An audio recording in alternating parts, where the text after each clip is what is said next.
대표님도 축구를 잘 하셨나요? 저는 초등학교 때 달리기 5명이서 하면 4등 했습니다. 공책도 못하고 그래서 맨날 운동할 때도 저는 골키퍼 봤었는데 아 진짜요? 뭐 제 자랑이지만 반사신경이 엄청 좋아했죠. 그래도 잘 했었어요. 근데 도민체전 나갔는데 우리는 3학년인데 중3인데 1학년, 2학년 애들 팀으로 구성된 엘리트 팀이랑 만난 거예요. 근데 안 되더라고. 그래서 이거 선수는 또 다른 영역이구나. 네, 이렇게 바로 시작하면 됩니다. GX 노하우 팟캐스트고 또 저희 SEO 에이전시 호스미디어의 송인성입니다. 오늘 게스트는 유럽, 미주, 아시아를 넘나들며 글로벌로 축구와 또 배구 등 스포츠 비즈니스 현장을 맨땅에 헤딩하며 개척해낸 분이시죠. 에이펙스 스포츠 매니지먼트 그리고 플랜 A 글로벌의 김준호 대표님 모시겠습니다. 어서 오십시오. 오랜만이네요. 오랜만입니다. 어떻게 지내셨습니까? 잘 지내고 있었습니다. 요즘 계속 해외 넘나드시는 것 같은데, 네. 그럼 거주지는 지금 어딘가요? 거주지는 한국에서 거주를 하고 있는데 말씀하신 것처럼 뭐 한 달에 한 번은 나가 있는 것 같습니다. 그래서 또 길게 가시잖아요. 뭐 막 길게 가면 2주, 3주 가기도 하고 짧게 가면 며칠 가기도 하고 가까운 곳은. 그러니까 아까 잠깐 저희가 커피 마시면서 얘기했는데 집에서 집밥을 먹어본 지가 2주가 넘었다 이렇게 얘기를 하셨어요. 국내에서도 이제 다른 지역을 돌아다녀야 되니까 출장도 잦고 그러다 보니까 이제 집에 들어가는 시간도 그렇고. 그래서 참 이제 저희가 처음 만났을 때가 한 7년? 6, 7년 정도 된 것 같아요 벌써. 그러네요. 네. 지금 스포츠 에이전시 어떤 일을 좀 하시는지 간단하게. 네. 저희는 일단은 우선은 피파랑 FIVB 라이센스를 가지고 이제 라이센스 가진 에이전트로 활동을 하고 있고. FIVB가 배구. 네, 맞아요. 피파처럼 떨어지는 게 아니라 그냥 FIVB 이렇게 그래요? 부르는데, 그래서 에이전트 활동을 하고 있고 뭐 이벤트나 행사 아니면은 대회 유치나 운영 기획도 같이 하고 있으면서 기업들 컨설팅, 해외 진출할 때 컨설팅 같은 것도, 특히 뭐 스포츠 쪽이니까 스포츠 업계 쪽에 있는 해외 수출이나 아니면은 수입 관련해서 투자를 받거나 아니면은 뭐 플랜을 짜야 되는 기업들 상대로 컨설팅도 하고 있습니다. 해외뿐만 아니고 국내 기업들이랑 요즘에 또 많이 하시는 것 같네요. 네, 아무래도 이제 뭐 테크 쪽도, 스포츠 테크 쪽도 많이 생겼고 영양 쪽도 그렇고, 그래서 그런 쪽으로 많이 의뢰가 오기도 하고 해서 그런데 연결해주고 있습니다. 그런 역할도 하고. 되게 생소한 또 보면 직무라고 보여지는데 어떻게 이제 그런 부분을 에이전트를 시작하게 되셨는지 궁금합니다. 저도 뭐 에이전트를 해야겠다라고 시작한 건 아니었고, 제 대학교 때 회사 창업하면서 이제 전공 과목이 커뮤니케이션이다 보니까 미디어 쪽으로 풀어내고 있었는데, 이제 아무래도 만나는 사람들이나 뭐 구단 사람들 이렇게 만나면서 기회가 그쪽으로 많이 풀리기도 하고, 어쨌든 스포츠 업계에서 독자적으로 프리랜서로 일을 할 수 있는 영역이 아마 에이전트 영역이다 보니까 그렇게 시작을 했던 것 같습니다. 그래서 대학생을 하면서 네. 구단이랑도 이제 일하게 되는 계기가 있었죠. 그렇죠. 뭐 이제 어디였죠?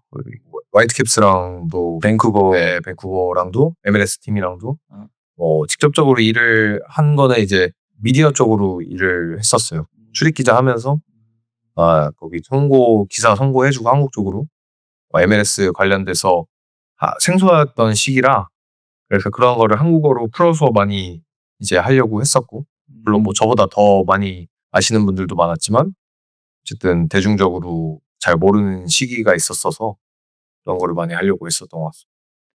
그래서 북미에서는 지금이야 이제 손흥민 선수도 있고 뭐 메시도 있고 하지만 그때 당시에는 뭐 한 10년 정도 전이니까 MLS가 뭐 국내에서는 인지도도 많이 없고, 그때 이영표 선수 있었던 시절. 이영표 선수가 있었던 게 아마 한국 미디어를 해줬던 큰 역할이라고 생각을 하고 이유라고 생각을 하고 그때 뭐 베컴, 뭐 앙리 그래도 유수한 선수들이 있었어요.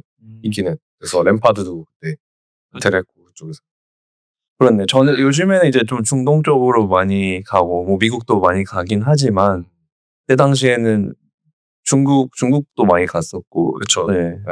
그래서 그런 논쟁도 있었죠. 약간 중국이랑 미국이랑 어느 리그가 지속성이 있고 어느 리그가 성장을 할 것이냐 그런 화두를 두고 제 관심사기도 했고 개인적인 관심사기도 했고 그래서 이제 저희가 처음 만난 7년 전이랑 7년 후를 비교했을 때 이제 그 결과가 어느 정도 나오고 있지 않나 그 생각을 하고 그래요.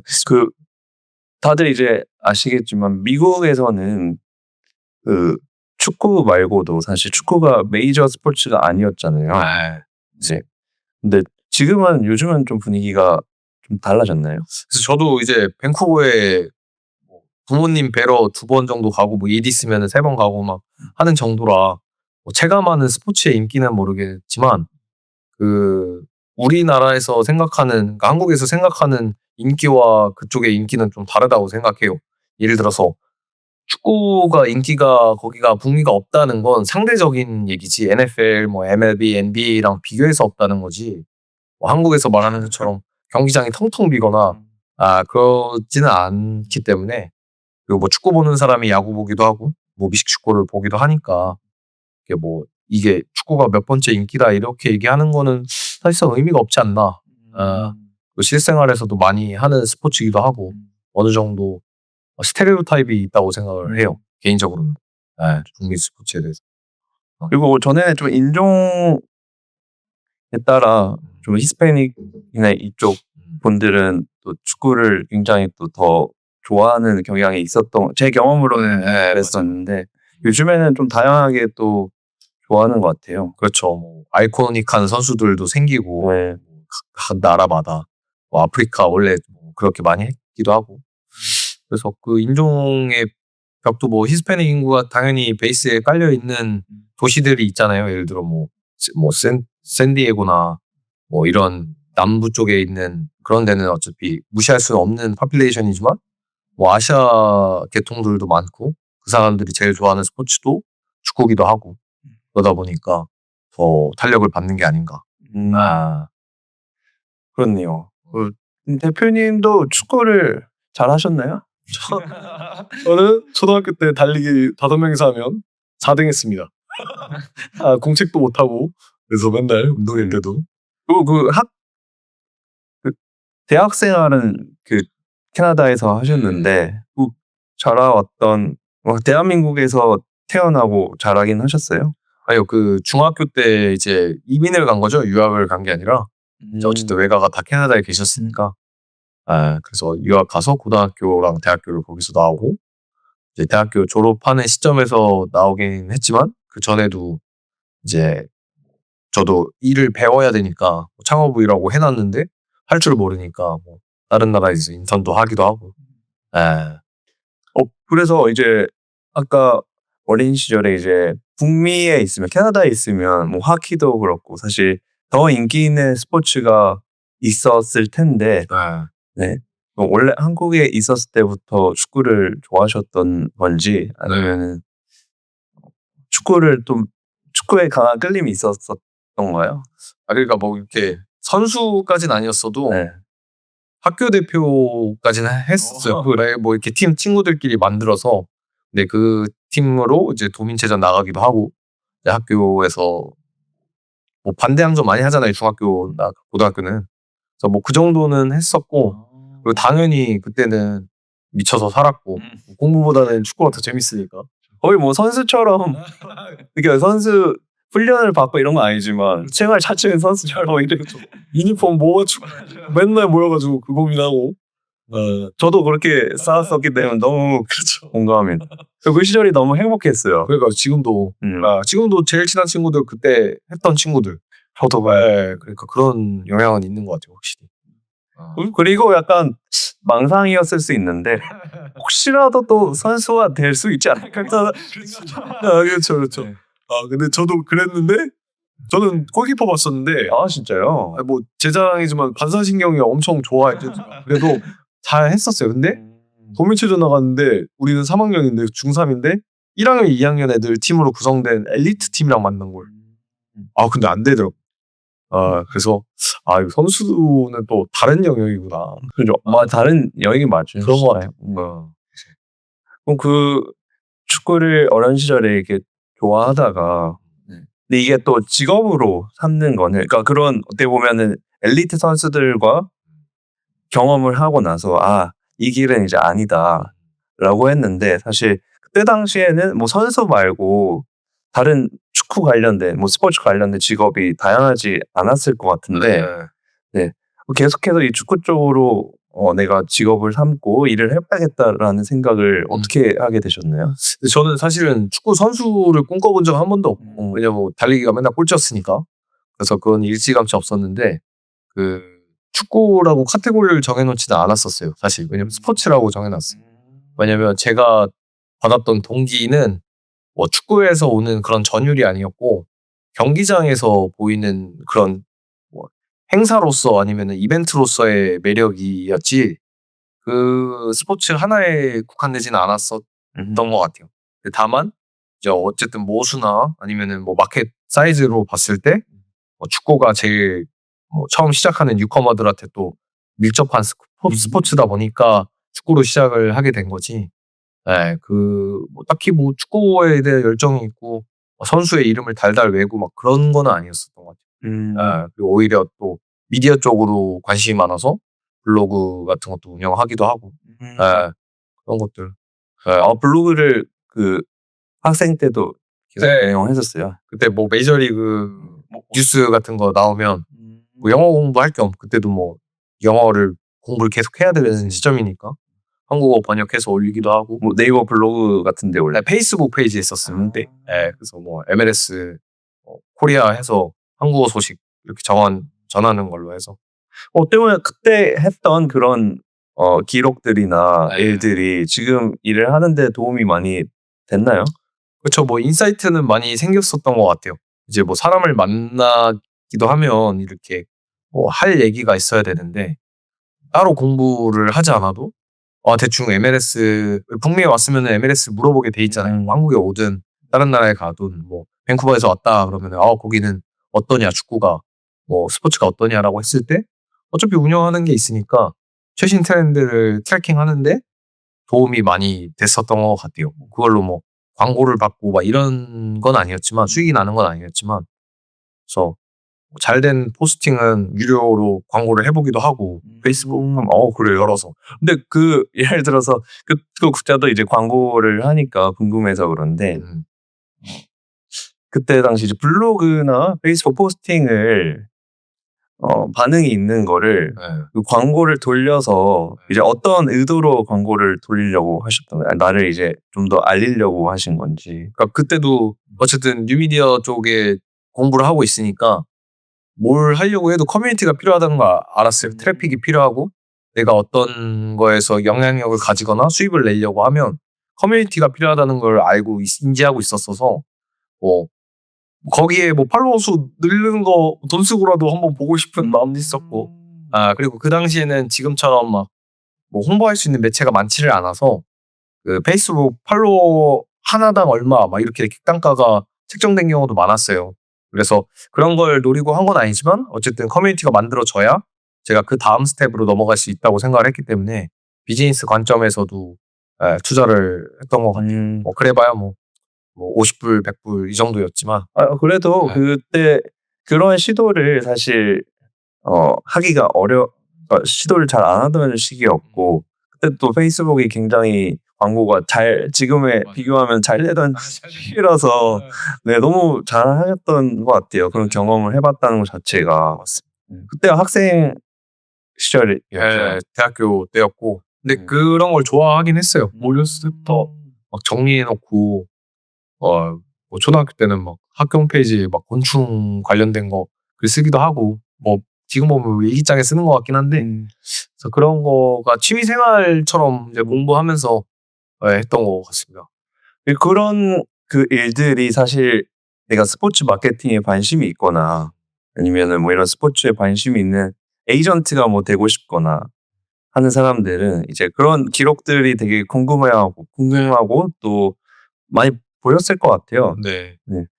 그래서 그런 시도들을 누가 가르쳐 준 건 아니고 네. 네, 그냥 '아 이거 해 봐야겠다.'라는 생각이 들어서 해 보셨던 거잖아요. 네. 뭐 시행착오도 많았고 사실 날려도 보고 네.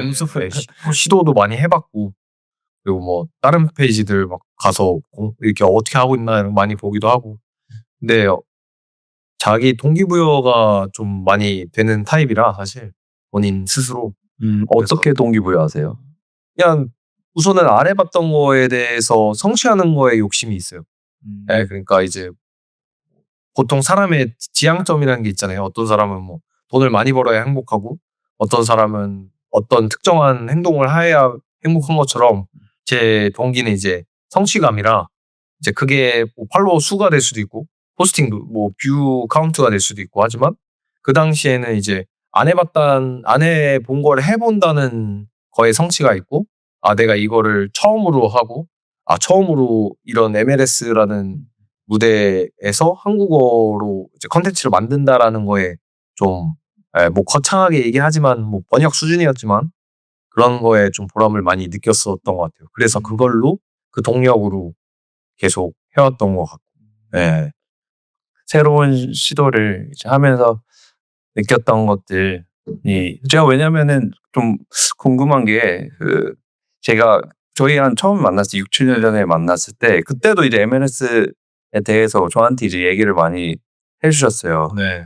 근데 제가 그때는 이제 저는 사실 해외 축구하면은 MLS 관심이 별로 없었을 때라서 네, 프리미어 리그나 뭐 4대 리그 이렇게 관심이 굉장히 많았었고 네. 사실 저도 뭐 미국에 살긴 했었지만 MLS에서는 뭐 그냥 그 구단의 몇몇 유명한 선수들이 뭐 어떻게 지내는지 정도만 네. 관심이 있었고 저도 뭐 그때는 비즈니스에 대해서 관심이 있었지만 그런 마켓 시장이라든지 이런 거에 대해서는 크게 관심이 없었던 것 같아요. 네. 네.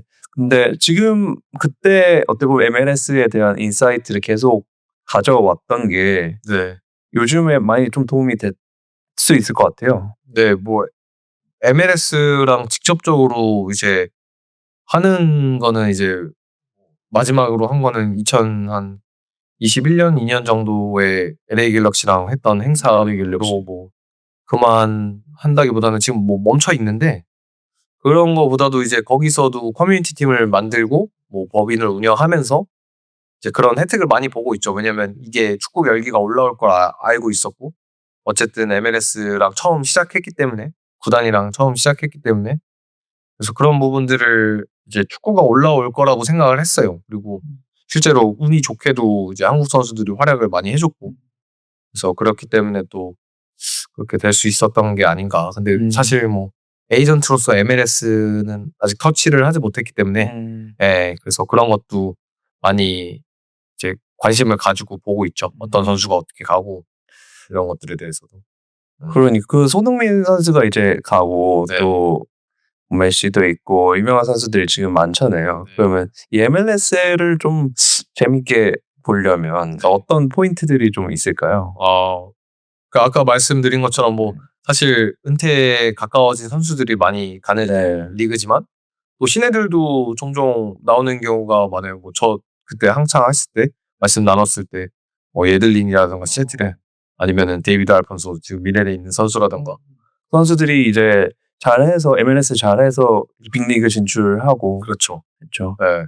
근데 그런 것도 관심을 가지면 좋을 것 같아요. 물론 뭐 내가 좋아하던 선수들이 이제 은퇴 막바지 황혼기에 뛰는 리그로서 보는 것도 재밌지만 그 경기장도 되게 유니크한 경기장이 많거든요. 물론 뭐 TV로 보시는 분들 입장에서는 그거를 다 눈에 담지는 못하겠지만 뭐 자막이 어떻게 나오는지, 얘네는 관중석을 어떻게 하고, 뭐 어떤 뭐 행사를 하고 프리시즌 쇼를 어떻게 하는지 이런 것들이 사실 재밌는 경우가 많아서, 뭐 그런 측면에서도 저는 사실은 막 해외 축구를 좋아하는 거에 대해서 야 저기 뭐 좋아하냐 이런 걸 좋아하냐 이렇게 얘기하진 않지만 그 주변에 집 주변에 있는 경기장을 가보는 것도 굉장히 재밌는 경험이라고 생각을 하거든요.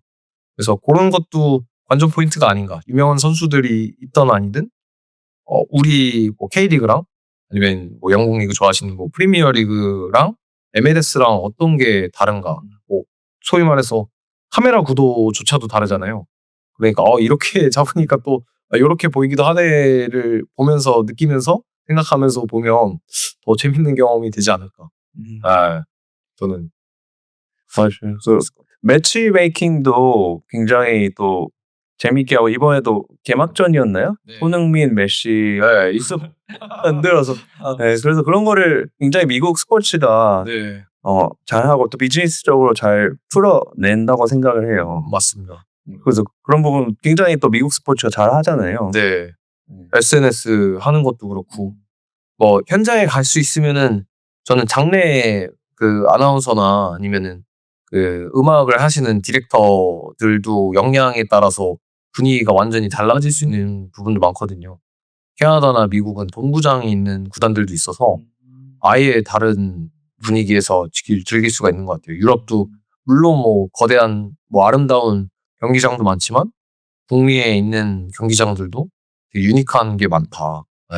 어떤 경기장이 좀 유니크한지 추천해 주시면 또 어디 미국 여행 갔다가 또 방문할 수도 있으니까요. 저는 사실 서부 라인 쪽 경기장들 많이 다녀봤는데 뭐 예를 들어서 당연히 밴쿠버 같은 경우는 동구장이니까 이제 뭐 재밌는 상황들도 많이 나와요. 예를 들어 따뜻한 곳에서 오는 챔피언스리그 때문에 멕시코에서 오는 막 그런 팀이 있으면 뭐 천장을 개폐해버리기도 하고 비 오는 날에 맞춤형으로 이렇게 고생 좀 하라고. 그래. 네, 근데 뭐 그게 항상 결과로 이어지진 않지만 그리고 뭐 포틀랜드 팀버스 같은데 막 지금도 그 이름을 쓰는지 모르겠지만 그 파크에 들어가면 이제 막 뭐 경기 시작 전에 거기는 이제 팀버스라는 뭐 이제 목재 이제 뭐라 그러지 한국말로 이제 그런 그런 사업들을 많이 하는 도시다 보니까 전기톱 들고 나무를 잘라요. 그리고 이걸 들어요 이렇게. 왜 현장에서? 네, 현장에서요. 그러니까 전기톱을 그냥 진짜로 들고 와서 앞에서 그렇게 해서 해요. 그러니까 그런 것들이 재밌는 퍼포먼스인가요? 아니면 체험인가요? 퍼포먼스로 그렇게 하더라고. 저도 뭐 2번밖에 못 보긴 했지만 그래서 각 그 구장마다 아니면은 그 도시마다 왜 북미는 하나의 주가 하나의 나라잖아요. 뭐 인구 구성도 다르고 문화도 다르고 그러다 보니까 그런 게 또 MLS의 매력이 아닌가. 제가 뭐 MLS 홍보대사는 아니지만 네네. 경험한 사람으로서는. 또 뭐 이제 미국 여행들 많이 이제 가는데 사람들이 네. 또 간 김에 사실 뭐 농구 보통 NBA 경기장도 많이 가고 하지만 이제 NBA도 가고 또 이런 MLS 경기장도 가면 또 특색이 맞습니다. 있겠네요. 또 시즌이 겹치질 않아서 어떤 경기들은 그리고 또 유기적으로 같은 시즌에 하는 리그들끼리도 협업을 많이 하니까 또 비워놓더라고요. 뭐 MLB 경기 있는 날에는 MLS 경기 치고 뭐 아니면은 뭐 거기도 뭐 두 팀씩 있으니까 LAFC 갤럭시 있듯이 여기도 뭐 LA 다저스 있고 엔젤레스 있고 하니까 이런 것들을 유기적으로 하면 뭐 스포츠 좋아하시는 분들은 다 보고 올 수 있는 환경인 것 같아요. 그럼 그 밴쿠버에서 이영표 이제 선수 시절 이영표 선수랑 선수 시절에 이제 마주치고 하셨다고 얘기했는데 뭐 이렇게 대화도 해보셨나요? 네, 많이 조언도 많이 해주시고 그냥 그때 당시에도 이제 뭐 아이콘 같은 선수가 온다는 건 그런 것 같아요. 그냥 축구 성적이 좋아지고 이런 걸 떠나서 그 지역 사회에 있는 특히 뭐 이민자가 많은 캐나다 같은 경우에는 지역 청년들한테도 많이 모티베이션을 주는 그런 선수였던 것 같아요. 선수 시절 이영표 선수는 한인들도 많이 했어요. 커뮤니티도 많이 참여해주시고 어쨌든 거기서도 이제 교회를 다니시니까 교회 다니시는 분들한테는 청년들한테는 그런 얘기도 많이 해주셨다고 들었고 그리고 외적으로 저처럼 뭐 축구 산업 쪽으로 가고 싶은 사람들한테도 뭐 만나게 되면 이렇게 조언도 많이 해주시고 그래서 한국 와서는 사실은 인사드린 뭐 희한하죠. 이렇게 현장에 있는데도 인사드릴 기회는 없었는데 그래요. 예, 저도 그런 걸로 많이 동기부여를 받았던 것 같아요. 예. 그래도 그런 특별한 추억이 또 있으실 것 같아요. 그때 어떻게 보면 이제 막 그 사회생활 시작하고 할 텐데 그런 조언들이. 근데 이제 이게 보면 그때 LA가 아니라 밴쿠버에서 이제 일을 시작하고 그 일을 한다고 그 다음에 그럼 여정이 어떻게 되시는 걸까요? 그래서 뭐 이렇게 미디어 쪽으로 계속 해서 뭐 이제 한국 미디어 업체 통해서 네이버에 송고도 하고 하다가 이제 영역을 조금 넓혀야 된다는 생각을 했고, 근데 일 자체를 배울 곳이 따로 있는 게 아니어서 뭐 한국에서도 인턴을 여름 내내 하려고 했고, 그다음에 뭐 대만 같은 데 넘어가서 스포츠 관련된 업무 이제 대학교 인턴 같은 것도 해보고, 그러니까 뭐 말은 업체 차려놓고 대학생이고 대표지만 뭐 일을 할 수 있는 영역이 없으니까 사실상 뭐 공부도 해야 되고, 그리고 돈을 어떻게 버는 이 업계에서 돈을 어떻게 버는지도 모르니까 그 이미 하고 계신 분들 많이 찾아가서 물어보기도 하고, 그다음에 실제로 할 수 있는 제 레벨에서 할 수 있는 일을 취직을 해서 해보기도 하고 그랬던 것 같아요. 그러다가 이제 뭐 우연치 않은 기회에 에이전트 업무는 필드하키로 시작을 했어요. 아시는 분의 뭐 자제분이 이제 대표팀 선수여서 연결이 돼서 뭐 마침 또 그쪽에도 니즈가 있다는 걸 알고, 에이전트에 대한 니즈가 있다는 걸 알고, 존재하지는 않은 영역이었는데 이제 아무래도 해외 진출을 하는 종목이더라고요. 거기도.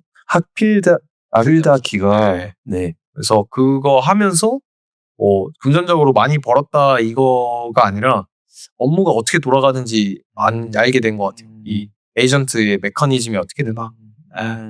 그래서 그렇게 시작을 했던 것 같아요. 되게 막막하셨을 것 같아요. 왜냐면은 보통 이제 일반적으로 직장 생활을 이제 사회생활을 시작하는 분들은 이제 시작함으로써 어떻게 보면 안정적인 또 수익이 생겨나기도 하는데, 그렇죠. 네. 그럼 뭐 되게 그럼 에이전시를 시작하는 사람들 그 정석적인 그런 코스는 어떻게 되나요? 그 보통은 지금 보면 네.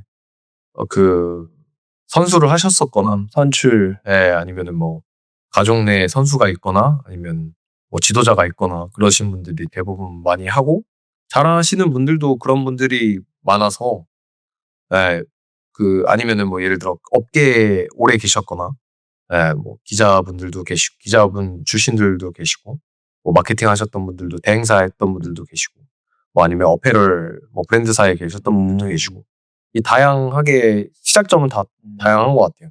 그래서 그런 부분에서 메꾸려고 많이 노력을 했고, 그리고 어쨌든 먹고 살아야 되는 입장에서 같은 필드 안에서 있는 일을 찾다 보니까 또 다른 쪽으로 많이 하기도 했고, 그랬던 것 같아요.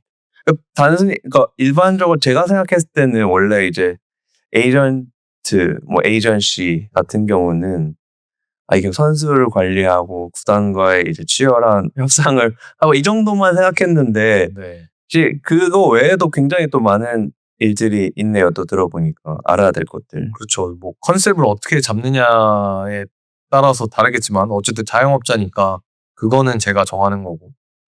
근데 제가 생각하는 에이전트의 정의는 물론 뭐 기본적인 코어는 말씀해 주신 그런 업무겠지만 그냥 기회를 잇는 사람이라고 생각을 해요. 그 중간 다리를 놓는 사람이고, 그거에 대해서 이제 발생하는 수익으로 삶을 영위하는 사람이라고 정의를 해놓고 움직이면, 또 스포츠 안에서도 비단 뭐 선수나 구단이나 협회의 대리인이 아니라 다른 영역도 많이 할 수 있을 거라고 생각을 했고, 그게 또 제 생존 전략이었고, 그랬던 것 같아요.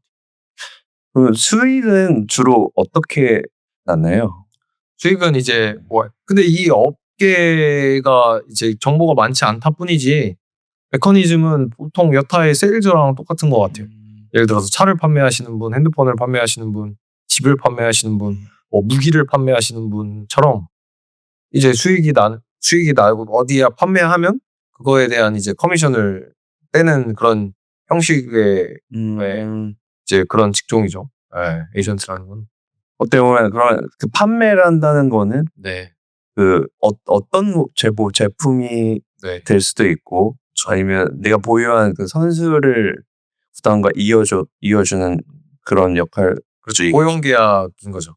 네, 고용 계약이나 아니면 조금 더 나가면 뭐 광고 계약 이런 것도 한 파트고 그러면 그 금액에 대해서 이제 수수료를 떼는 게 이제 중개업의 카테고리로 보면 네, 어떻게 보면은 저희 일상생활에서도 보는 내용들 네, 뭐 부동산 가서 집 구할 때 복비 내듯이 그런 형식이라고 생각하면 이해가 빠른 것 같아요. 그게 쉽지 않아요. 저도 요즘에 또 부동산을 막 다니느라 하는데 그 중개인이 또 중요하잖아요. 그렇죠. 네. 복잡한 문제를 또 해결해 주는 맞습니다. 사람이고 또 보면 선수들은 또 선수 훈련이나 경기에 또 집중해야 되는 그렇죠. 네, 게 있고 또 구단은 또 구단 안에서 또 해야 될 여러 일들이 있어서 꼭 필요한 존재인데 그러면 지금 처음에 선수를 네. 내가 에이전트로서 이렇게 보유하게 되고 계약을 하게 되고 내 소속의 선수가 어떻게 계약을 하게 되셨어요?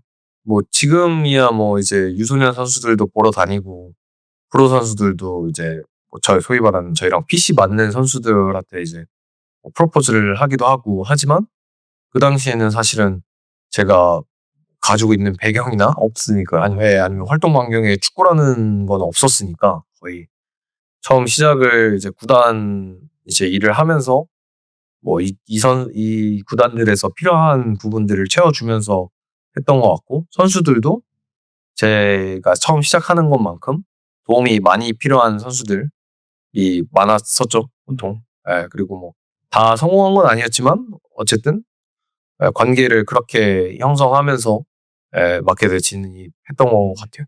예. 그 신기해요. 어떻게 보면은 선수들도 그렇고 에이전트도 그렇고 서로가 좀 알아가는 시간이 필요할 것 같아요. 그렇죠. 네. 예. 어떻게 보면 내 그 선수 같은 경우도 내 커리어와 여태까지 훈련을 해왔던 내 노력이 어떻게 보면 그 또 물론 이제 좋은 선수는 그 재능이 좀 더 꽃필 확률이 가능성이 높겠지만 네. 또 좋은 에이전트를 만나냐에 따라서 그렇죠. 또 인생이 또 바뀔 수도 있는 거잖아요. 그렇죠. 네. 예. 그래서 적절한 기회와 적절한 이제 그 기회를 잡을 사람을 찾는 게 에이전트의 역할이라고 하면 또 선수도 내가 가진 거를 극대화해 줄 수 있는 사람이 내 대리인이어야 된다고 생각을 하고 그럼 그거에 맞는 사람을 찾아야겠죠. 예를 들어서 뭐 선수 입장에서 내가 해외를 나가고 싶은 선수야. 근데 국내에 집중하는 에이전트가 그 선수의 핏은 아니겠죠. 오히려 해외 쪽에 많이 다니는 에이전트일 거고 그 선수가 찾아야 되는 거는.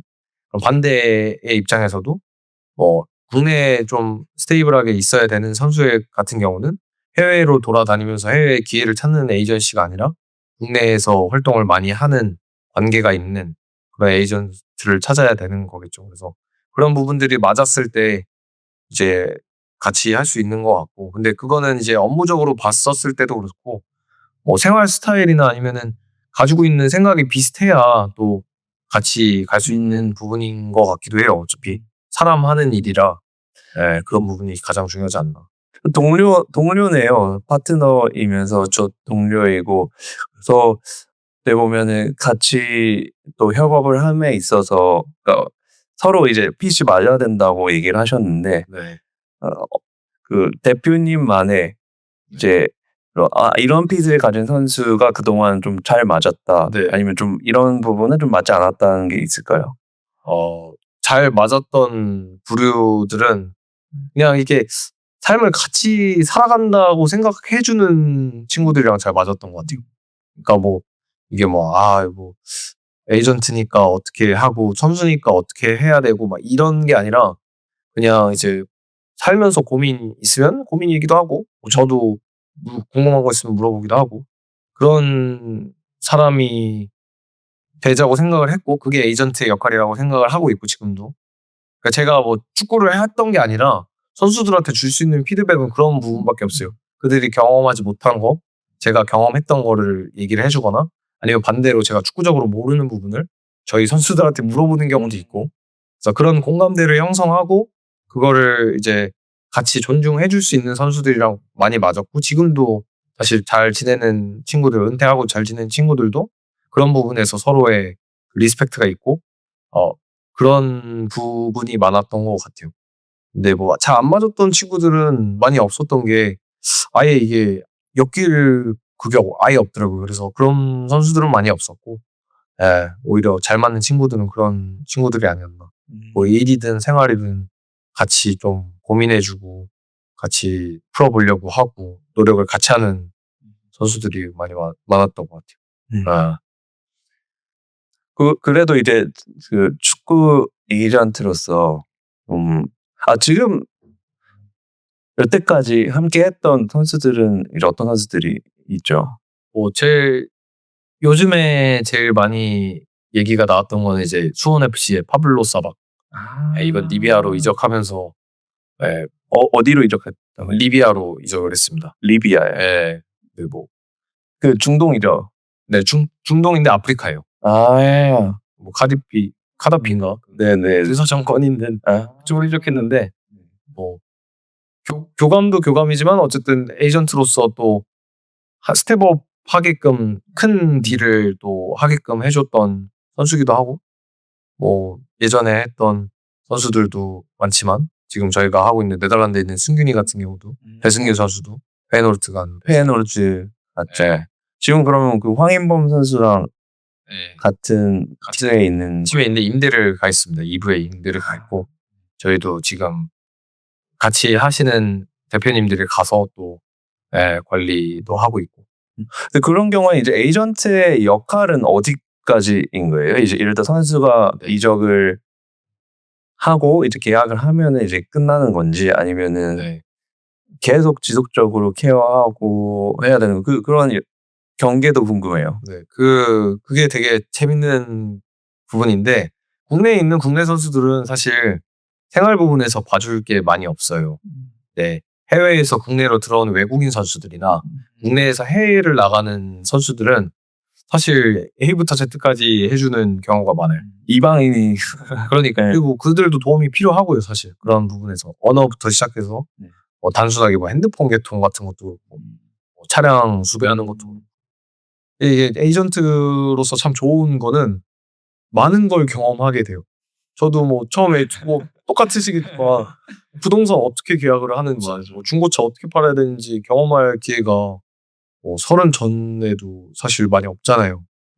저는 그거를 하면서 중고차 이렇게 팔아야 되는구나 아니면 핸드폰 개통 이렇게 이건 안 되고 이건 되는구나 은행 개설할 때 이렇게 하고 미화 뭐 유로 어떻게 바꿔야 되는구나 이런 거에 대해서 많이 알게 됐고 그 말인즉슨 그런 업무를 다 하는 경우도 많다.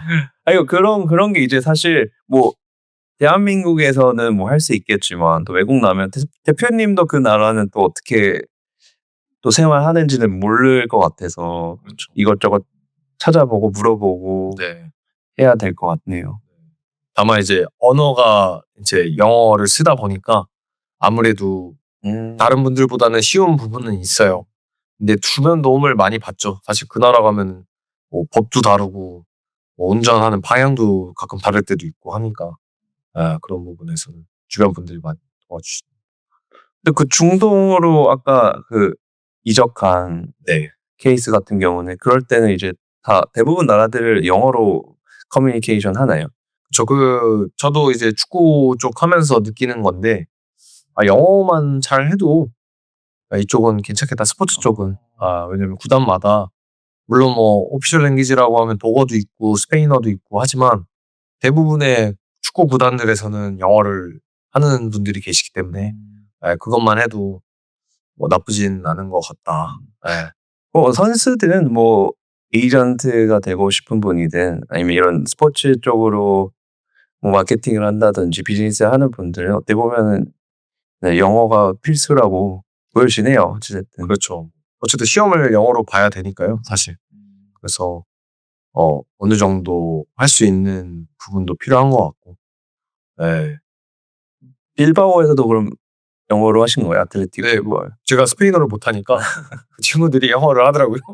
그래서 영어로 하고 해외 구단들 다니면 어느 나라든 영어 하시는 분들이 있으세요. 물론 뭐 그게 뭐 어느 정도의 레벨이냐는 다르지만 어쨌든 그래도 알아들을 수 있을 정도의 업무 능력들은 다 있기 때문에 그것들을 좀 요즘에 해외 구단들이 또 이런 한국 시장에 대해서는 좀 생각하는 인식이 바뀌었을 것 같아요. 물론 이제 뭐 선수들이 해외에서 활약하는 것도 있지만 이제 한국 시장 자체를 또 보는 시선도 좀 달라졌을 것 같은데, 네, 그런 부분은 어떻게 생각하세요?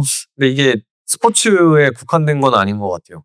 물론 다른 업무로도 나가기도 해서 그런지 모르는데 그 이제 K-팝이라는 게 글로벌 트렌드가 됐고 뭐 어떻게 이런 일이 가능한지는 이해가 했지만 그 소프트 파워가 엄청난 나라이기 때문에 그게 더 오히려 영향이 있지 않나. 왜냐면 구단은 선수가 우선 있어야 마케팅을 할 수 있지만 구단이 없는 리그들에서 한국 선수가 없는 리그들에서도 리치아웃을 많이 하잖아요. 한국 쪽으로. 네, 그러니까 그런 것들을 봤을 때 콜라보 하는 것도 그렇고 뭐 예를 들어 라리가 같은 경우도 제가 알기로는 라리가에 한국 선수가 있나요?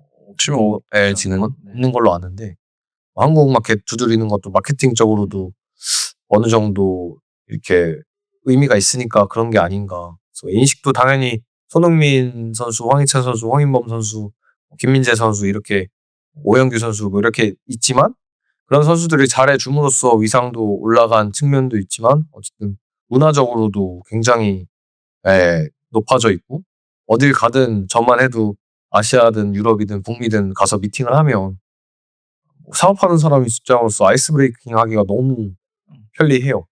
어디 가면 뭐 어떤 질문들, 어떤 얘기를 많이 해요, 주로? 이제 한국에서 온 걸 아니까 네. 보통은 아저씨들을 많이 만나셨어요. 업무상?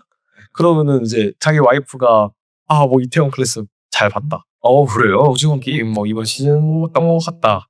뭐 이런 얘기를 많이 하기도 하고 화장품 얘기를 많이 하기도 하고 화장품 제가 잘 모르니까.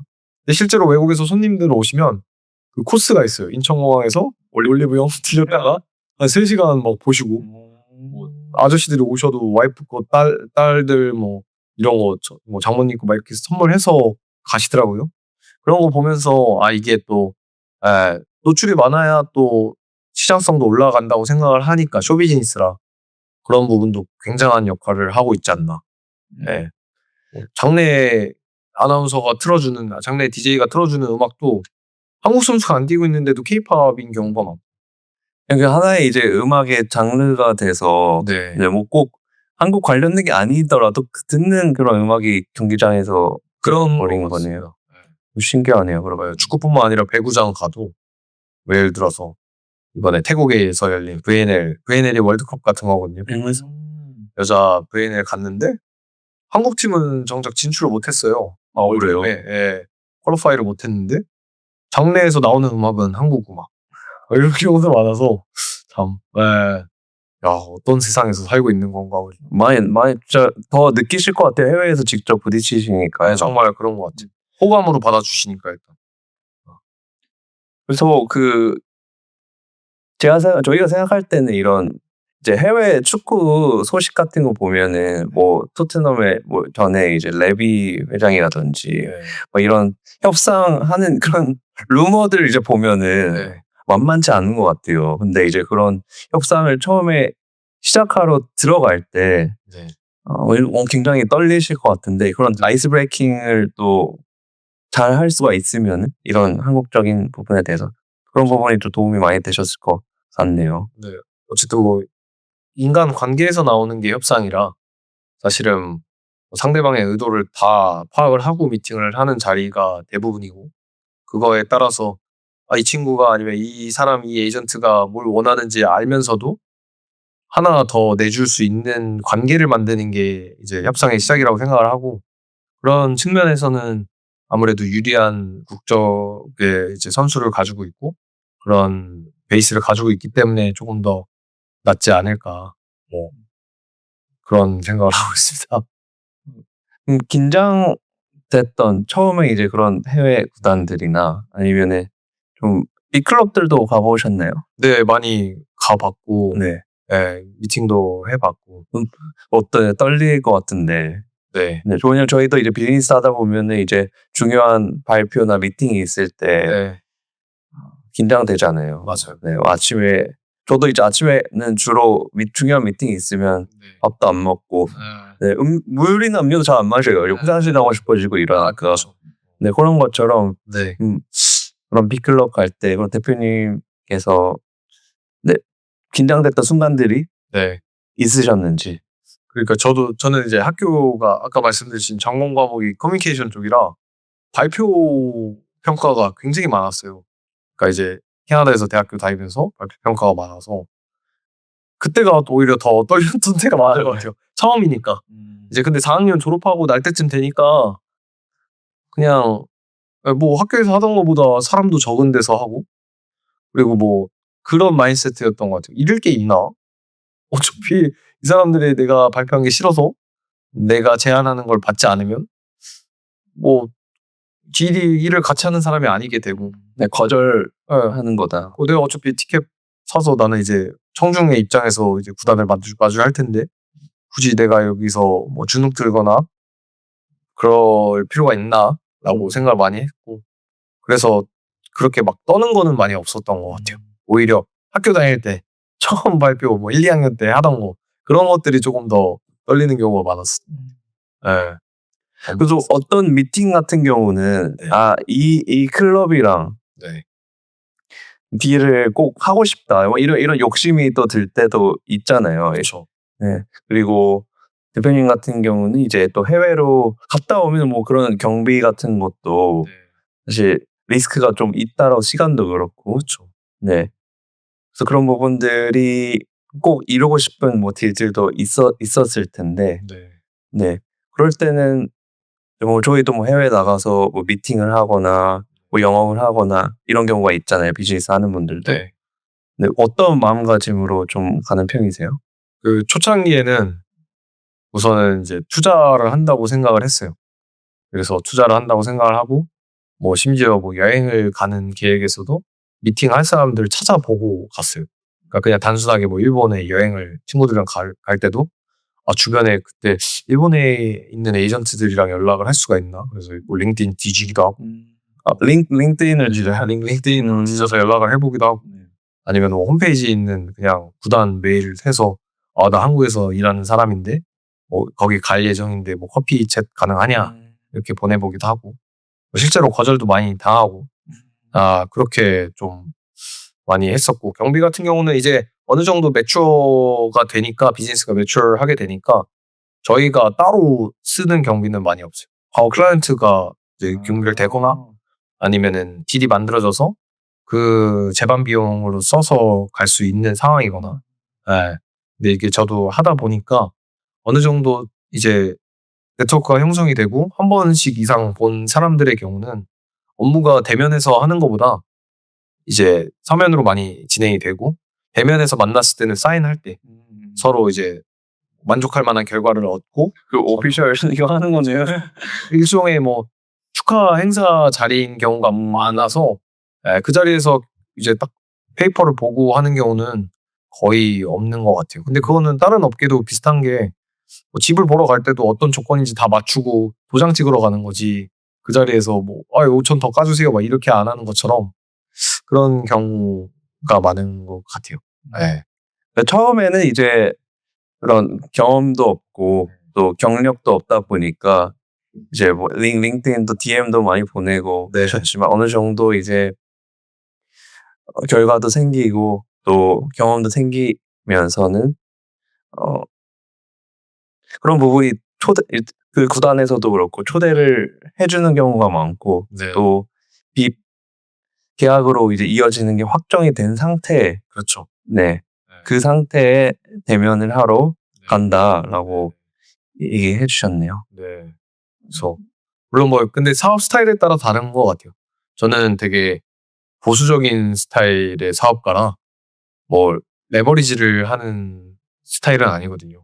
그러니까 예를 들어서 뭐 주변에서 사업하는 친구들 보면 대출 받을 수 있는 거 다 끌어다가 투자를 하는 경우도 있고 그게 이제 잭팟을 터뜨리는 경우도 있고 한데 저는 어느 정도 서스테인하는 게 중요하다고 생각하는 사람이라 초기에는 고정 비용을 최대한 안 쓰려고 많이 노력을 했었고 그렇게 운영을 했던 터라 좀 느리지만 어쨌든 등락은 좀 적지 않았나 생각하고 있습니다. 그래서 본인 성향에 맞는 저처럼 막 대출 받으면 잠 못 자는 사람 말고 저도 그렇습니다. 저는 리스도 못해요. 심지어 뭐 할부 이런 것도. 근데 사실 사업자로서는 안 좋은 부분이라고 생각은 가끔 들거든요. 왜냐면 가끔은 레버리지를 당겨야 될 때도 있거든요. 이제 투자를 해야 될 때 확 더 하고 이런 게 있어야 되는데 있는 선에서만 하려고 하다 보니까 그런 것도 있는데 그거는 개개인의 스타일이 아닌가 싶습니다.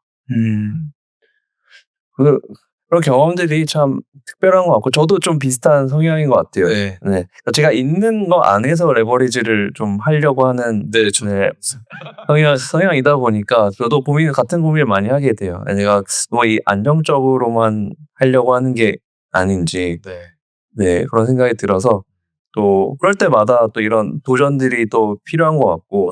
네, 근데 그게 또 이제 이런 뭐 굳이 그러니까 대출까지 받아서 해야 되는 레버리지가 아니더라도 할 수 있는 레버리지들이 있잖아요. 네, 맞습니다.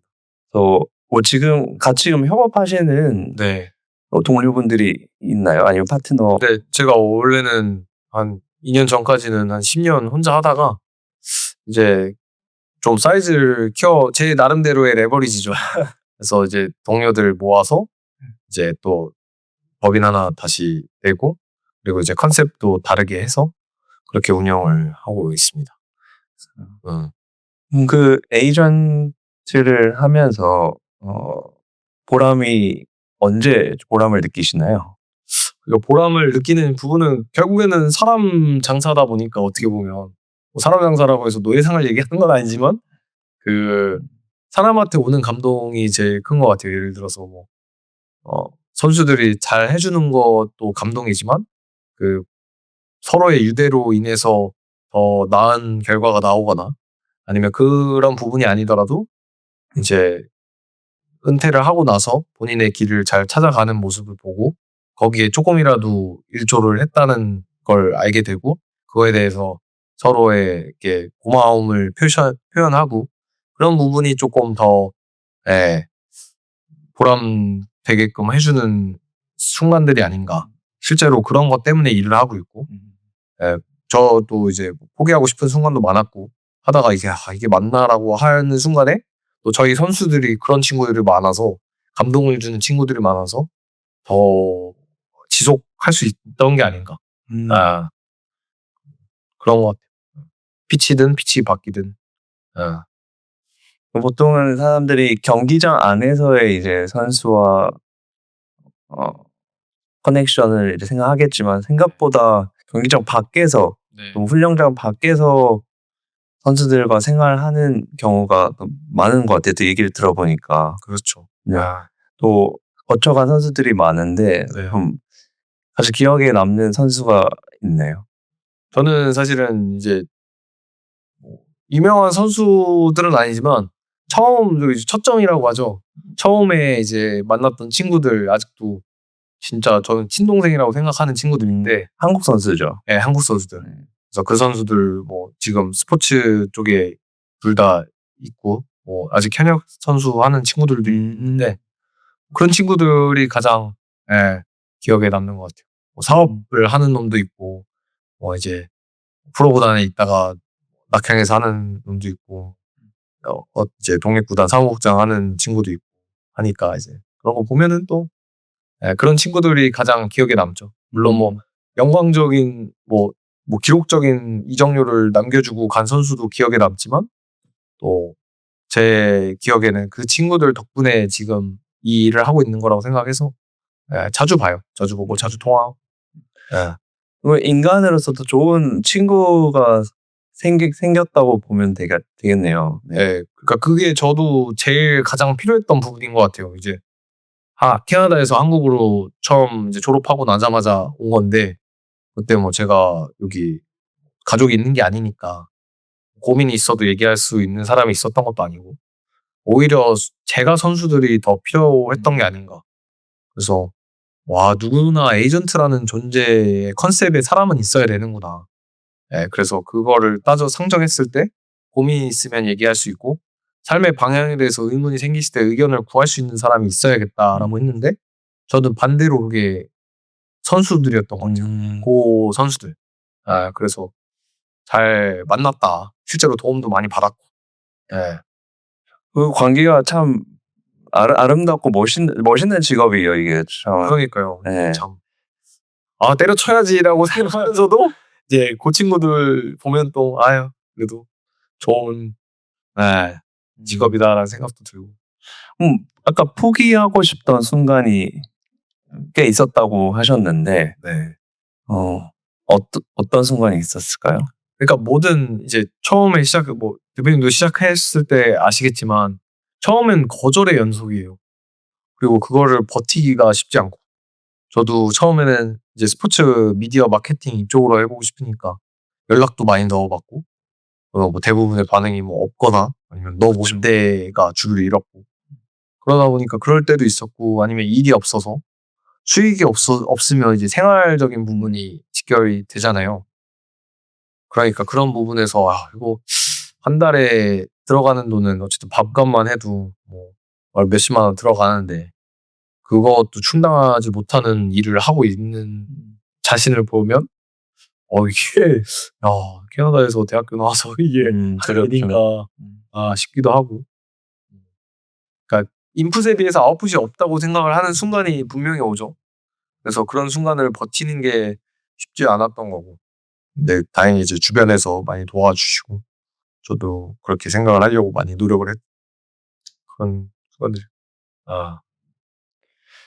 두려움이 좀 어떻게 보면 이게 또 비즈니스니까 사실 미래에 대해서 좀 두려움이 저도 있을 때가 있고 또 그렇죠. 많은 분들이 또 똑같이 느끼는 감정일 거라고 생각을 해요. 맞습니다. 네. 근데 이제 또 그런 부분도 있겠지만 또 어느 정도 이제 그러니까 수익도 나기 시작하고 또 경험도 쌓이고 어떤 순간에 또 다음 단계를 또 도전할 때 오는 그런 순간들도 있잖아요. 어려움들. 그렇죠.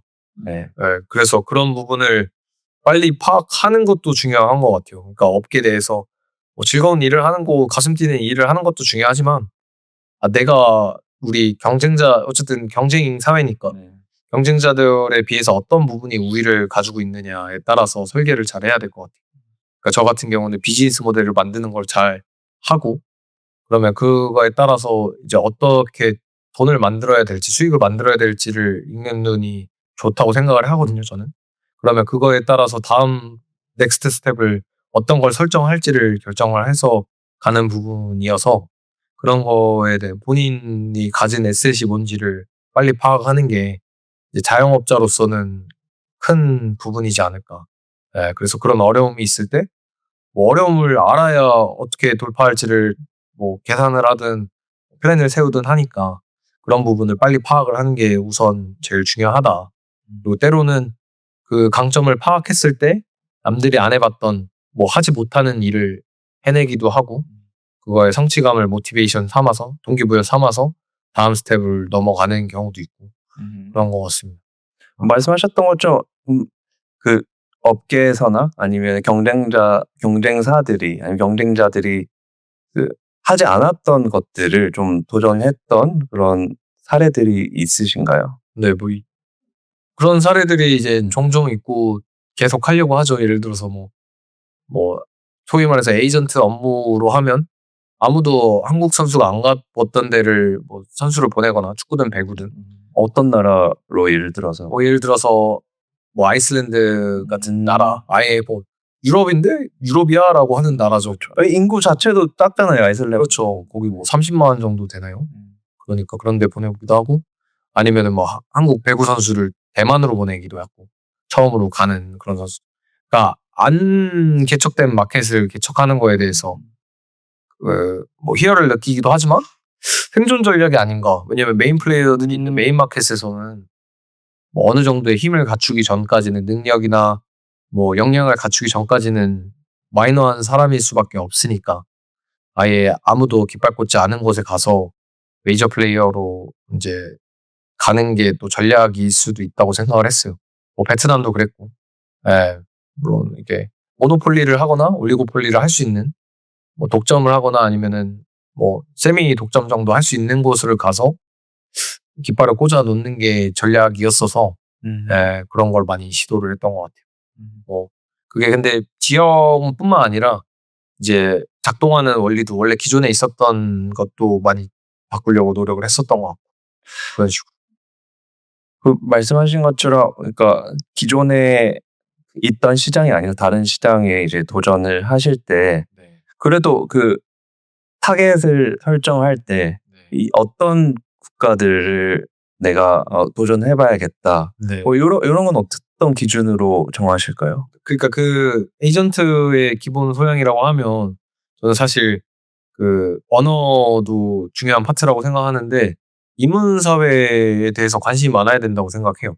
예를 들어 지금 국제 정서가 어떻고 뭐 정치 상황이 어떻고 그리고 어떤 나라에 어떤 문화가 있고 이 문화가 어떻게 작용을 하고 뭐 심지어는 마켓이 어떤지를 파악을 해야 이 진입할지 아닐지에 대해서 이제 판단이 서는데 제 기준은 사실은 뭐 계약이 지켜지는가 계약이 지켜지지 않았을 때 뭐 내가 대안을 제시할 수 있는 방법이 있는가인데 다행히도 축구 쪽은 배구 쪽은 이제 중앙 집권 기관이 피파나 FIVB라는 기관이 있기 때문에 그런 문제는 많이 없었고 다만 이제 내가 진입할 만한 내가 시간을 투자할 만한 가치가 있는 나라인가도 많이 봤던 것 같아요. 예를 들어서 경제적으로 뭐 개발도상국인데 발전의 가능성이 없는 나라들도 분명히 있거든요. 뭐 스포츠 쪽으로. 그러면 그런 나라들은 우선은 배제를 시키고 인구수나 아니면 GDP나 이런 거를 돈을 볼 때도 있고 그러면 예를 들어 그런 게 충족이 되는 나라고 선수들의 역량도 분명히 몇 년 뒤에는 더 올라가서 뭐 동남아를 예를 들면 동남아 안에서는 그래도 움직일 수 있는 룸이 생길 것 같고 그런 부분들을 많이 따지는 것 같고 뭐 아이슬란드 같은 경우도 선수들이 다른 여타 유럽 국가에 비해서 낮은 연봉을 받지만 배울 점이 있는가? 그리고 그 유럽에 진출하는 유수한 소위 말하는 S급 선수들보다 낮지만 진출해서 그 대륙 대회를 같이 참여할 수 있는 기회가 있는가 이런 것들을 많이 판단을 하는 것 같아요. 그래서 근데 그렇게 하기 위해서는 얘네가 뭐 EU 가입 국가인지 아니면 뭐 아세안에서 어떤 뭐 태국 선수를 캄보디아에 보낼 수 없어요. 왜냐면 전쟁이 있기 때문에. 뭐 러시아 선수를 우크라이나에 보낼 수 없고 뭐 전쟁이 있기 때문에 우크라이나 선수들이 자유계약으로 풀린 선수가 많고 이런 것들을 알아야 이제 저희도 에이전트로서 플랜을 세우는 거지 그런 배경 지식이 아예 입문서에 대한 배경 지식이 없으면 그런 걸 하기가 쉽지는 않지 않을까. 공을 어떻게 차고 왼발인지 오른발인지 이런 거 정도는 모든 에이전트들이 다 가지고 있는 생각이고 기본 상식이기 때문에 그런 걸로는 이제 스탠드아웃 할 수 없다고 생각을 했고 그런 기준으로 이제 개척하려고 많이 했었죠. 그러니까 이 얘기하시는 거 들어보면은 이제 저한테도 굉장히 인사이트가 되는 게 또 비즈니스 할 때 충분히 적용해 볼 만한 것 같아요. 이게 네. 단순히 스포츠뿐만이 아니라 네. 어떠한 제품이 된다 해도 그 나라의 상황이나 뭐 국제 정세가 꼭 필요한 거고 뭐 법도 알아야 되고 네. 그런 것처럼 여러모로 좀 공부해야 될 것들이 많네요. 네. 근데 그런 거에 관심 있으신 분들이 하기 적합한 일이라고 생각해요. 또 반대로. 그러면 이제 또 그런 곳들 가면 이제 유명한 선수들도 만나고 네. 또 뭐 감독들도 만나고 에이전트들도 만나고 하셨을 것 같아요. 네.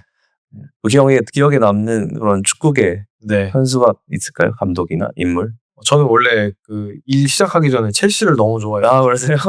근데 이제 어쨌든 출입 기자를 하다 보니까 라커룸 출입도 가능하고 하니까 램파드 선수 은퇴하기 전에 스탠퍼드 브리지. 아니 저기 뉴욕시티 미국. 완전 황혼기 때 지금 감독하고 있는데 그때 만났던 거가 제일 기억에 남고 근데 사실은 막 감흥이 많이 없어지긴 했어요. 그래요? 그냥 뭐 사실 막 만나면 좋고 이렇게 와라고는 하지만 뭐 이제는 뭐 그냥 약간 그렇게 되는 것 같아요. 업계에 있는다는 건. 그래서 좀 아쉽긴 해요.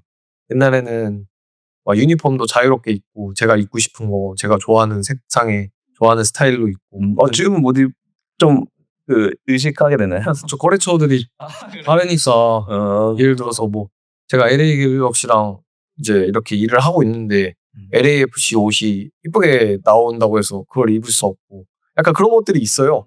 그래서 조금 아쉽기도 하고 근데 또 나이가 들어서 이제 관심사가 옮겨간 건가 싶기도 하고 그래서 그런 것들은 조금 아쉬운 것 같아요. 감흥이 좀 사라진다. 이게 보다 보면. 예. 그리고 뭐 프리미어리그도 저도 막 좋아했었는데 당장에 뭐 저희 선수가 없기 때문에 몰라요. 누가 어떻게 뛰고 있는지 그냥 대충 순위 정도만 알고. 근데 이제 반대로 중소리그, 약소리그여도 내 선수, 우리 선수가 뛰면 또 재밌게 볼 수 있다는 건 또 즐거운 파트이기도 하죠. 그럴 것 같아요. 근데 예를 들어서 제 지인이 경기를 뛴다고 하면은 그렇죠. 관심이 가고 또 응원하게 되고 맞아요. 또 실수는 하고 나면 굉장히 안타깝고 맞아요. 네, 그럴 것 같아요. 근데 이제 에이전트로서 또 선수들이 또 낙심하는 상황이 있고 또 네. 경기력이 굉장히 좋을 때도 있잖아요. 네. 그럴 때 이제 뭐 칭찬도 해주고 네. 또 다운이 되어 있을 때는 또 응원도 해주고 서포트도 해주고 해야 되는데 네. 그런 부분도 한 일의 영역이 되시는 거죠. 그렇죠. 근데 그것도 이제 에이전트가 가지고 있는 에셋에 따라 자산에 따라 다르다고 생각을 하는데 뭐 예를 들어 선수나 지도자를 하시다가 에이전트를 하시는 분들은 기술적인 파트에서 어드바이스를 해주실 게 많다고 생각해요. 뭐 예를 들어서 뭐 선수가 컨디셔닝이 안 좋아서 경기 퍼포먼스가 안 나왔을 때 문제점을 지적을 해주기도 하고 아니면 실제로 센터 같은 거 운영하시는 에이전트들도 있으니까 불러서 트레이닝을 직접 시키시기도 하고 근데 저 같은 경우는 그런 기술이 없기 때문에 뭐 따로 경기력에 대해서 설명을 하진 않아요. 근데 다만 이제 뭐 생활하는 부분에서 뭐 애로사항이 있거나 심리적으로 위축돼 있을 때 위로를 해주거나 칭찬을 해주는 경우가 많은 것 같아요. 더. 아니면 뭐 맛있는 거 먹으러 가거나 뭐 이런 부분이 많지.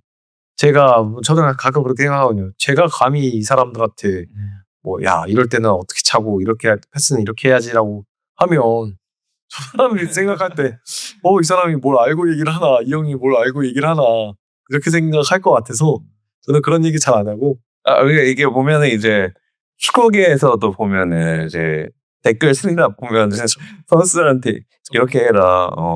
왜 그렇게 차냐. 뭐 이런 것들이 이제 있다 보니까 또 그럴 수도 있을 것 같은데 또 아예 축구적으로는 그 경기나 아니면 뭐 전술적으로는 일체 얘기를 안 하시고 네, 그 외에 이제 생활이라든지 뭐 그런 부분을 도와주시네요. 오히려 그런 거는 있는 것 같아요. 예를 들어 감독님이나 아니면 뭐 코치님들이 선수들한테 어떤 얘기를 했어. 그러면은 그거에 대한 해석이나 행동이나 이런 거에 대해서 어쨌든 고민하잖아요. 사람이니까. 예를 들어 뭐 내가 팀장인데 우리 부장님이 나한테 이게 이렇게 되면 될까? 이렇게 얘기했을 때 이게 무슨 뜻일까? 확 이해되는데 이런 고민을 많이 하잖아요. 그런 부분을 많이 상의해 주는 것 같아요. 같이 들어주고 작용과 반작용에 대해서 야 이랬을 때는 이런 얘기를 하는 것 같은데 이런 얘기 아닐까? 그럼 이렇게 말씀을 드려봐 라는 거를 컨설팅을 많이 하는 것 같아요.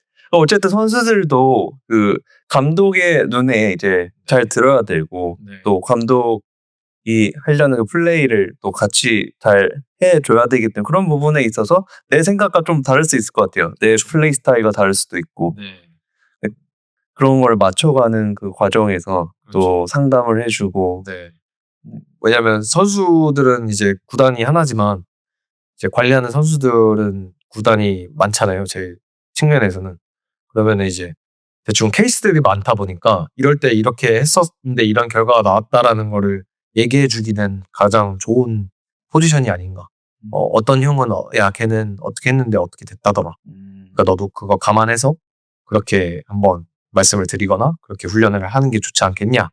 요 정도는 빅데이터가 있으니까 그걸 돌려서 이제 답을 해주는 거죠. 비하인드 스토리가 재밌네요. 네, 그런 게 많죠.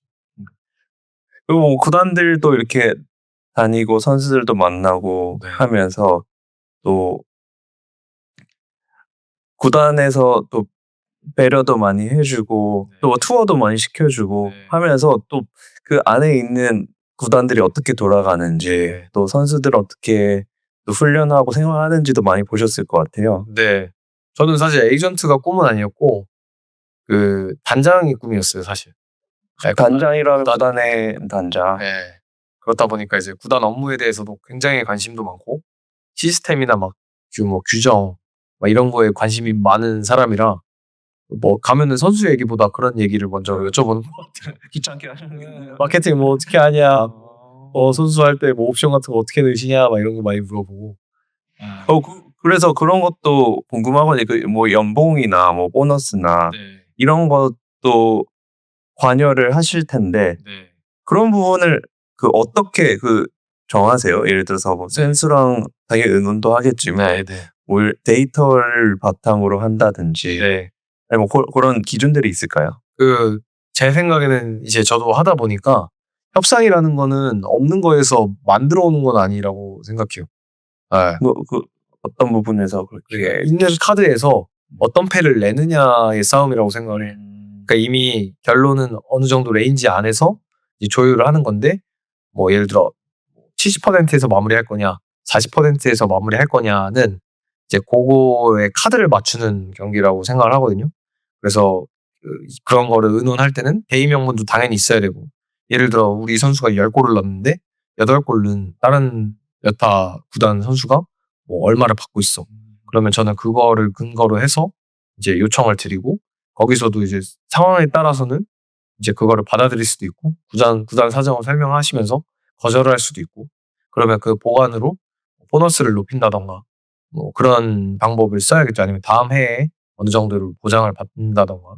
근데 저희 입장에서는 구단 에이전트로 협상을 하면 현 선수나 지도자에 대해서 이제 얘기를 해야 되지만, 어쨌든 보통은 선수 입장에서 협상을 많이 하니까 그럴 때는 또 선수의 의견을 미리 청취를 하고 어느 정도 선을 정해놓고 하는 경우가 많은 것 같아요. 그래서 뭐 없는 걸 만들어내는 거는 아니고, 대신 그림을 그릴 때 어디다 눈을 붙이고 코를 붙여야 될지 정도는 눈, 코, 입이 옆에 있다고 상정을 하면 그 정도의 그림을 그릴 수 있는 포지션이 아닌가.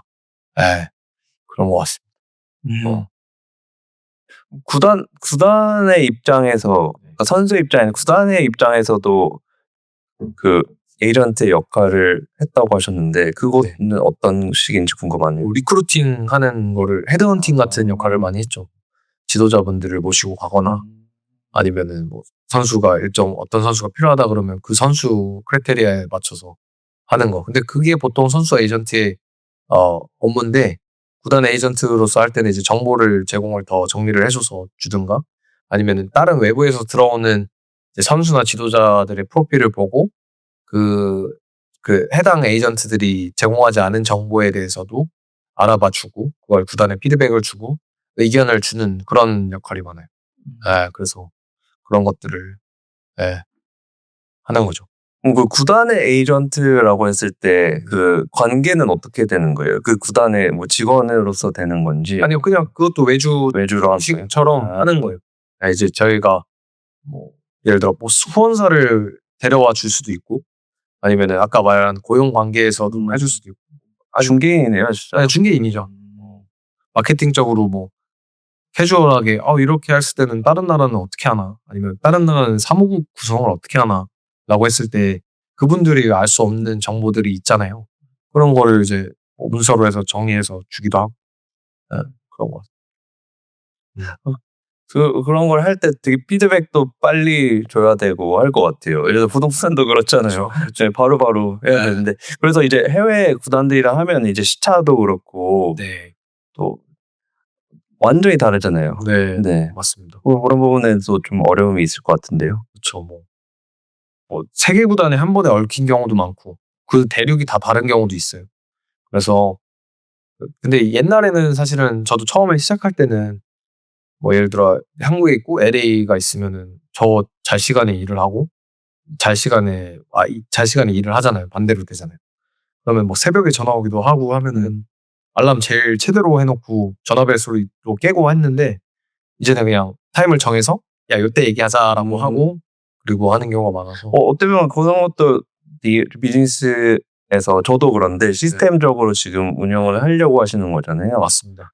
네. 그래서 그런 미팅을 하는 방법이란 절차라든지 뭐 이런 그 절차들이 프로세스가 있을 것 같은데 네. 어떤 식으로 예전에는 그냥 바로바로 막 피드백 오면 바로바로 하고 네. 네, 이랬을 것 같은데 요즘에는 어떤 식으로 좀 처리하세요? 일단은 서면으로 많이 받아보는 것 같아요.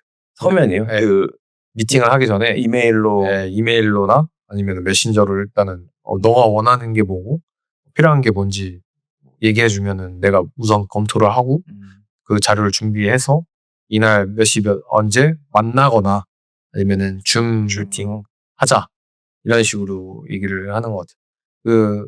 이게 효율을 따질 수밖에 없는 게 이제 어느 정도 되니까 시간을 사는 게 이제 경쟁력이 되더라고요. 그러다 보니까 뭐 아무것도 드래프팅이 안 된 상태에서 얼굴 보고 마주 해봤자 그러면 그때 가서 또 그런 걸 해야 되면 그건 또 시간이 걸리는 일이라 시스템이라고 하기는 그렇지만 절차를 최대한 서면으로 먼저 받아 놓은 다음에 그 다음에 의논하는 걸로 그게 이제 협상의 과정이 되겠죠. 한번 거쳐가는 그런 프로세스가 네. 있네요. 그래서 그런 걸 정리해놓고 아젠다가 뭐냐 미팅의 아젠다가 뭐냐 너무 공감해요. 저도 이제 클라이언트를 이제 받는 입장이다 보니까 네. 그러니까 저도 요즘에 좀 중요하게 느끼는 거는 우선은 제가 할 수 있는 제가 제공하는 서비스랑 맞는 핏이 돼야 된다는 게 또 중요하더라고요. 네. 클라이언트랑. 맞습니다. 네네. 아까 말씀하셨던 것처럼 내가 갖고 있는 카드에서 해야 되는 거지 네. 새로운 거를 또 하려면 굉장히 복잡해지고 또 퀄리티도 낮아질 수가 있잖아요. 맞아요. 그런 부분을 가장 신경을 써야 되는 부분인 것 같아요. 자영업자 입장에서. 맞아요. 네.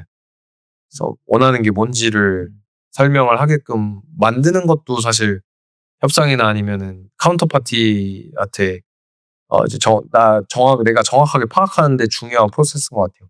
보통의 어떤 경우에는 상대방이 뭘 원하는지 모를 때도 있지만 그들도 자기들이 뭘 정확하게 원하는지 정리가 안 돼 있는 경우가 있는데 되게 그런 것 같아요. 네. 처음에는. 그런 거를 정리시키는 과정인 것 같기도 해요.